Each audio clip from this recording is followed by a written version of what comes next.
Here we are at Metal Life magazine. This is Karila here. I have a special guest with me on the phone. I have Ben from Goatwhore. How's it going? Very good. How are you doing today? I'm doing really well. It's great to get to talk to you once again. Boy, 2015's been an incredibly busy year for you, huh? Between the European tour with Skeleton Witch, you just got off your U.S. tour. I mean, you guys are busy as hell. Yeah. We've been, starting in March, we went to Australia for 2.5 weeks and did that with Psychropic.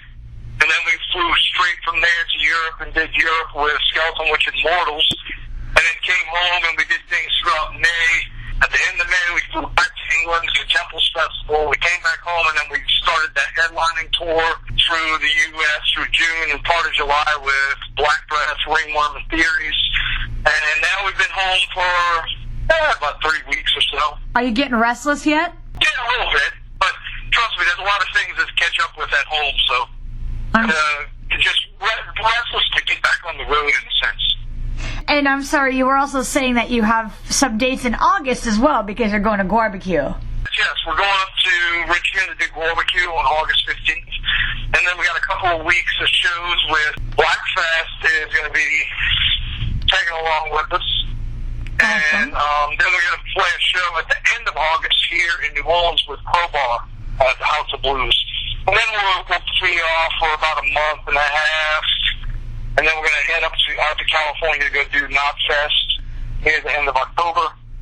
And then we got some stuff later this year, but I can't really go into it just yet. I think you've been incredibly fortunate this year, and all of Goatwhore has been very fortunate to, almost be constantly touring this year. What do you credit that to? Is it good timing, good connections? You're very fortunate to have toured this much.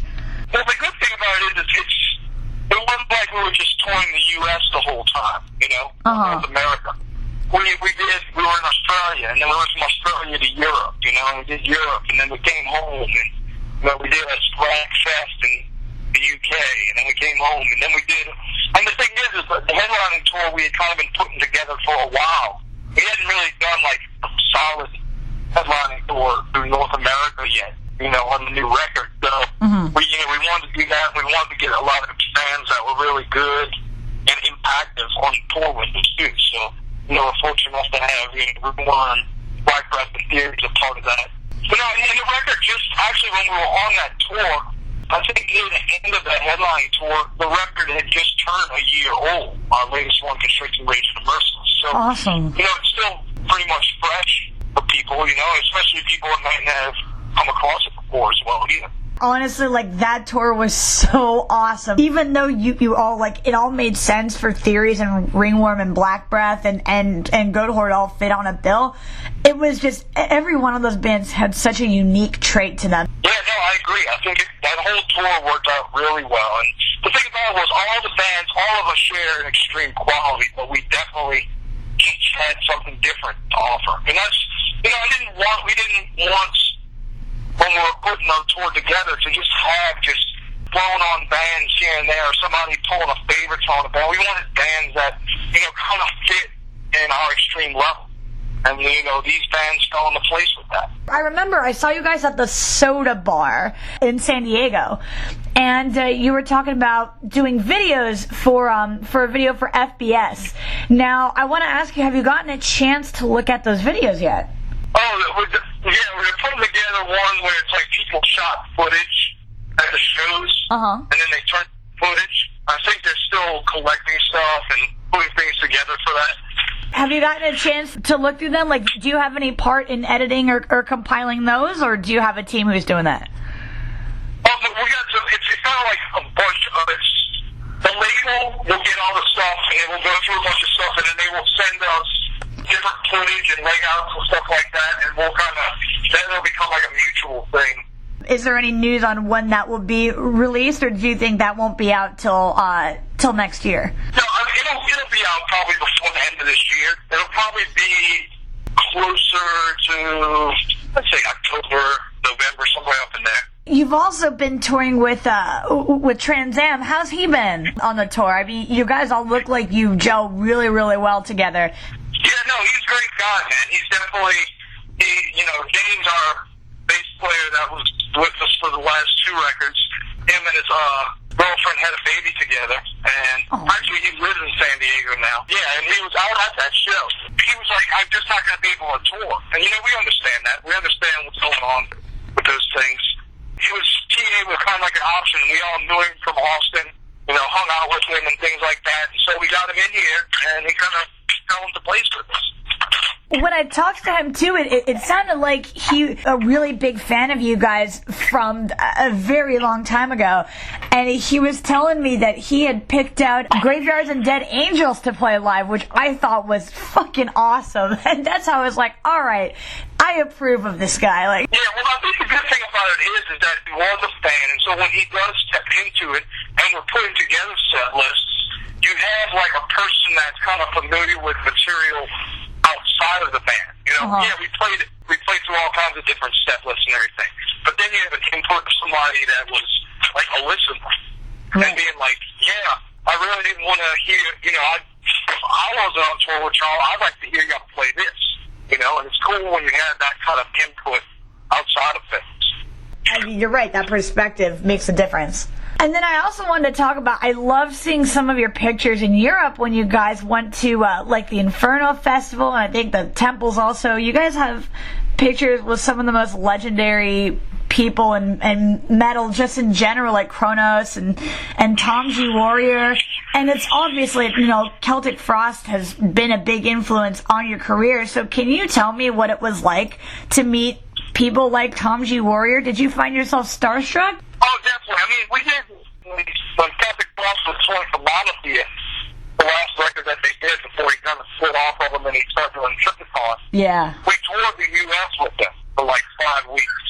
And actually, you know, meeting Tom was fucking amazing. When you're growing up, you know, you have these fans that you're into, you know, and Celtic Frost was definitely a major influence on things and so forth. When you get this opportunity, you kind of have this 50-50 side where you're like, oh, this is going to be awesome. But then you're like, man, if we get out on tour, though, and this guy, you know, that I fully look up to isn't so cool, is it going to change my image? Right. Once we got on tour and met him and, you know, hung out with him and things like that, and he's an amazing individual. When you start to, it's cool, too, because then you get to, when you talk to him, and he kind of, you know, you bring up things about the past, you know, of what he's done, you start to see that perspective and, you know, his ideas behind stuff like that. And he was a great individual, man. It was awesome, and I think it solidified him and Celtic Frost as an influential band even more after that. And we did that. And when you tour with them, after that, whenever you see them when you're doing things, festivals, shows here and there, it's almost like, you know, it's family. It's like someone, like a relative you hadn't seen for a while. And you're like, hey, what's up? You know, you get together, you have a few drinks, you chat about some things, and things are great. And he's a fucking awesome individual. The Metal for the Military benefit show that you did, I'm seeing, and I don't know if it's just been recent, but I've been seeing a lot of sort of benefit and charity shows going on as far as metal bands go. Can you talk to me about, first of all, that charity event and how you got involved, and just in general how you feel about charity events and if it should be something that maybe should be widespread in the metal community? It's put on by a couple of friends of ours in Tampa, Florida, and they've been doing it for a while now. And they have started to do it. I think it ended up being like a weekend right after we got back from Europe, or 4 days after we got back from Europe. But we were like, yeah, we'll do it. We'll be a part of it this year. Tampa's like 10-hour drive from here, but we did some shows around it, like Hattiesburg, Mississippi, Mobile, Alabama, you know, kind of en route to get there. And then afterwards we did like Miami, Florida, and stuff like that. So we did some things. We always try to make sure we're not just going one thing and then coming all the way back home. We kind of make a little run out of it.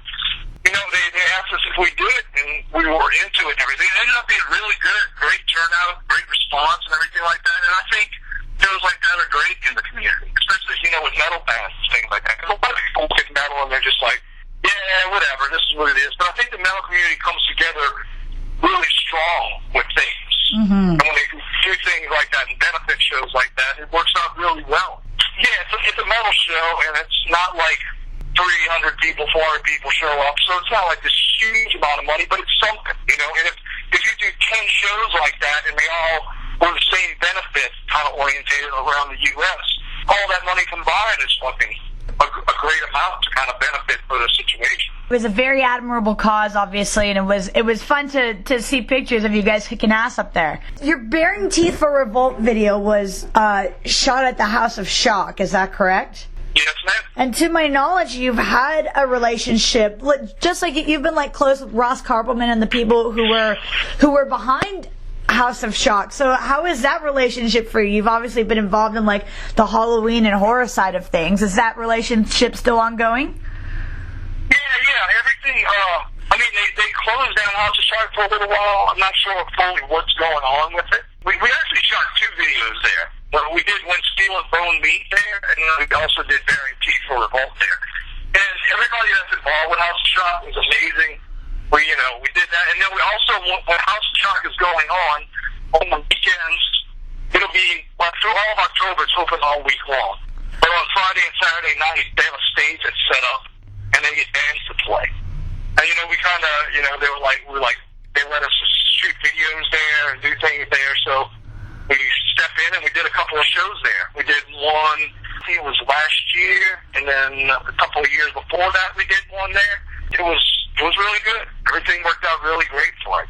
Yeah, there's people that work there are fucking awesome. They're amazing individuals. I've heard stories of people just crapping their pants through that haunt, man. Like that shit looks gnarly as hell. And then I wanted to ask if you or any of your bandmates have ever wanted to be behind the scenes at a haunted house. I just think you all would make really good scare actors. I did in the early days of House of Shock. I worked it like 1 or 2 times, and it was really fun. It's really unique to kind of be a part of that kind of thing. I definitely do it. It's just, what it is, it's like time right now. Like, how much time do you have to be able to do this, especially if we're touring and things like that. But, I think if more time was available and I was around for, say, all of October or the months leading up to it, it would definitely be something to be a part of. Because it is fun, I have to admit. It's really fun. It's fun as hell scaring the shit out of people. You are spreading horror all across the extreme metal genre and all across the U.S. once again very soon. So thank you very much, Ben, for being with us here on Metal Life, and we'll see you at Knotfest. No problem. Thank you very much, and we'll see you there as well.